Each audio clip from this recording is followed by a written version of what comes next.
Muy buenas, nos encontramos con Bisi, bióloga de la Cofradía de Pescadores de San Pedro del Pinatar, y bueno, ya nos va a contar un poquito cómo funciona todo el tema del pescado aquí en el Mar Menor. Buenos días, Bisi. Hola, ¿Qué buenos tal? días, bien. Bueno, ¿cuál es tu papel en la cofradía? ¿A qué te dedicas tú? Pues aquí hacemos muchas cosas. Primero, pues controlar un poco que la pesca se realice correctamente y luego, pues indicar, asesorar a todos los pescadores cómo lo tienen que hacer, cómo no se tienen que salir de lo que es la legalidad y luego, pues mucha tarea administrativa que conlleva todo ese papeleo. ¿Cuántos años llevas aquí en Llevo el 3 Mar Menor? años aquí en La Lonja. Anteriormente había otra bióloga y ahora estoy yo.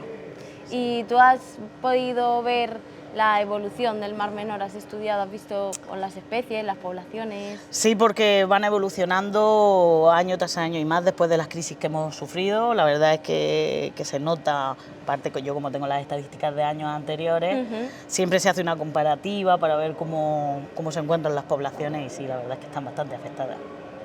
Sí. ¿Y en qué lo notas tú? ¿En qué especies? ¿O a qué tienden? ¿Qué tendencia hay? Pues depende. Hay algunas especies que son cíclicas, que tienen unos años que desciende su población, luego vuelve a subir. Hay otras especies que han venido para quedarse, como es la especie invasora que todos conocemos del cangrejo azul. Se metió aquí en el Mar Menor. Hay otras que prácticamente han desaparecido, cuando antes era una de las pesquerías más importantes, como puede ser la del chirrete. O sea, que depende de la especie. Magre todavía hay, pero sí que es verdad que su población ha caído bastante, igual que la del lenguado. El lenguado también ha disminuido mucho. La dorada subió en unos años, ahora ha vuelto a caer. Ahora ha vuelto a caer, lo cual es uno de los más graves problemas que tenemos aquí en la cofradía, porque el 80% de la economía de la cofradía depende de la venta de la dorada. Sí. Y todo este vaivén de las especies, ¿cómo se relaciona con el ecosistema? O sea, ¿cómo afecta pues todo lo que está pasando, ¿no?, en el Mar Menor a...? Hombre, la crisis, la dorada y todas las especies viven en el Mar Menor, en el agua, entonces todo lo que afecte a cómo se encuentra el agua del Mar Menor le va a afectar directamente. Entonces, pues esta eutrofización que hay en el Mar Menor, esta subida de los niveles de nitrógeno, estas crisis que hemos tenido de anoxia, afecta mucho a todas las especies. Por ejemplo, cuando se produjeron los efectos de anoxia, destruyó el 80% de la cría que había en el Mar Menor. ¿Qué pasa? Que ahora encontramos que sí que hay otra vez cría de dorada, pero esa cría ahora mismo es pequeña. Necesita de 1 año y medio o 2 años para que llegue a una medida apta para su venta. La dorada tiene que tener 20 centímetros de tamaño para poder venderse. Y ahora mismo la cría que nosotros sacamos en red es así. Le falta todavía 1 año y medio para poder venderse.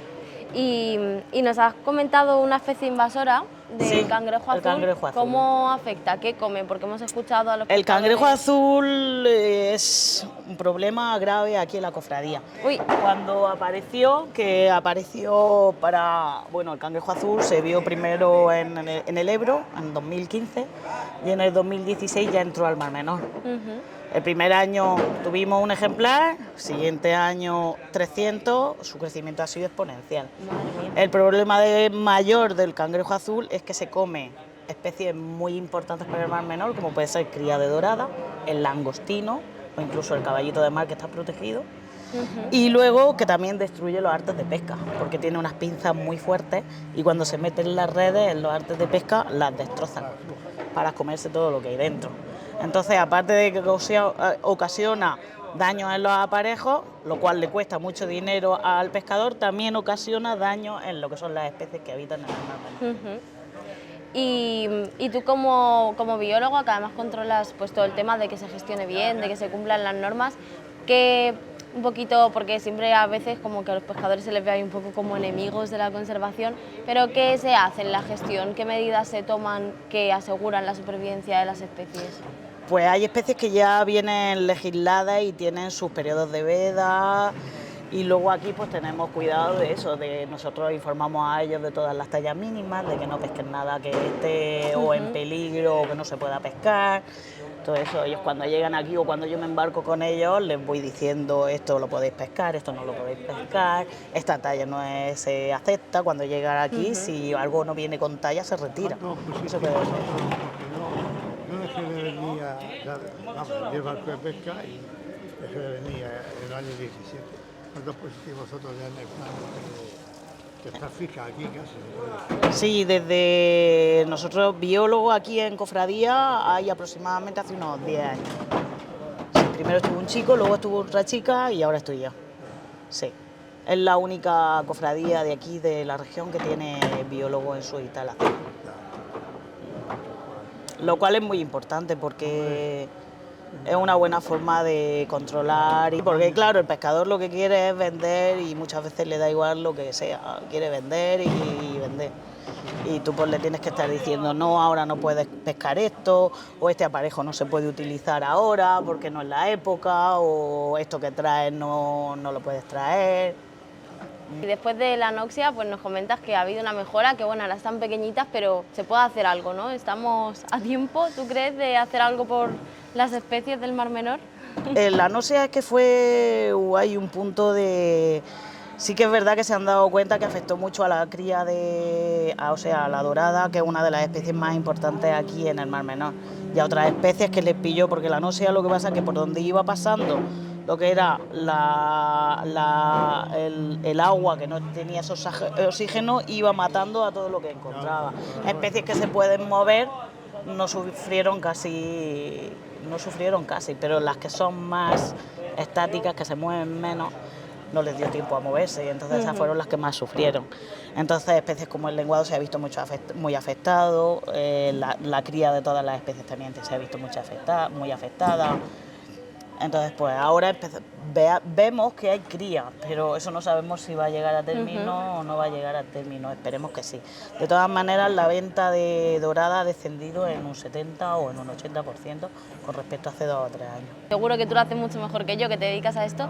Si quieres explicarnos cómo ocurre esa anoxia o en qué consiste, cómo se dio ese periodo, ¿no? Lo que pasa es que cuando hay, así resumiendo, cuando entra tanto nitrato, sobre todo por la rambla del Albujón, se produce un efecto que es que las capas inferiores del agua, la descomposición de las algas, porque al no llegar... A ver, os explico. Cuando entra tanto nitrógeno, el agua las algas y todo eso empiezan a crecer de forma exponencial, ¿no? Eso que produce que se enturbie el agua. Cuando se enturbia el agua, el sol no llega al fondo. Entonces, todo lo que hay al fondo se pudre. No puedo hacerla. Entonces, al pudrirse, empiezan a actuar las bacterias anaerobias. ¿Qué pasa? Que consumen muy rápidamente todo el oxígeno que hay en esa cantidad de agua. Entonces los peces y todos los seres vivos necesitan oxígeno. ¿Qué pasa? Que al no haber oxígeno, se mueren. Y aquí en el Mar Menor se han dado varios episodios. De lo que os iba a decir, como veis, aquí en el Mar Menor tenéis barcos de pequeño tamaño.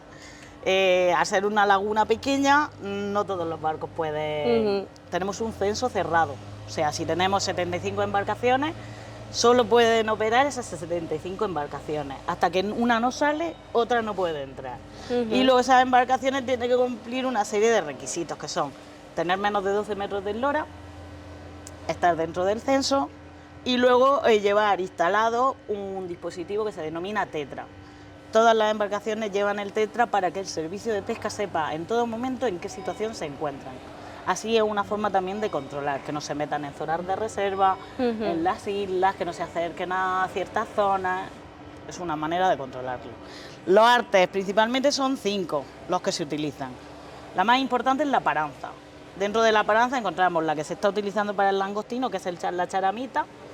Y luego tenemos otra, que era la que se utilizaba para el chirrete, que es la chirretera, que se caracteriza porque tiene la luz de malla muy chiquitina, para que el pez no se escape. Luego tenemos los palangres, que son líneas de anzuelos que se ceban normalmente con especies de bajo interés económico y que sirven sobre todo para pescar lubina de gran tamaño. Luego tenemos la pantasana, que es como un tipo de cerco. ¿Sabéis lo que es el cerco en el mar? ¿Habéis visto alguna vez la pesca con cerco? Pues lo que No. se hace es, se localiza un barco de peces y con los barcos se rodea con la red y se cierra. Y luego se saca por arriba el pescado. Eso se utiliza sobre todo para los boles de dorada. Y luego tenemos la tena o beta, que es un arte de red sencillo, que lo que se hace es que se sitúa por donde tú crees que pasa el pescado, normalmente perpendiculares a la costa, y cuando pasa el pescado queda atrapado en la red. Igual que ese tenemos el trasmayo, que el trasmayo es igual que la tena, pero en vez de un paño de red sencilla, tienes 3. En la misma red van los 2 exteriores, que son con una luz de malla así, más grande, por donde el pez pasa, y luego en el centro, más pequeño. Entonces, el pez al pasar o queda atrapado en esa red central o queda embolsado en las laterales. Vale. Esos son sobre todo los artes de pesca que se utilizan aquí. Vale, genial. Por ejemplo, Jolín, qué arrastre bien no, se explicado, puede, muchas gracias. arrastre no se puede utilizar porque te cargarías todo lo que es el fondo marino. El cerco como tal, como en el Mediterráneo, tampoco se puede utilizar.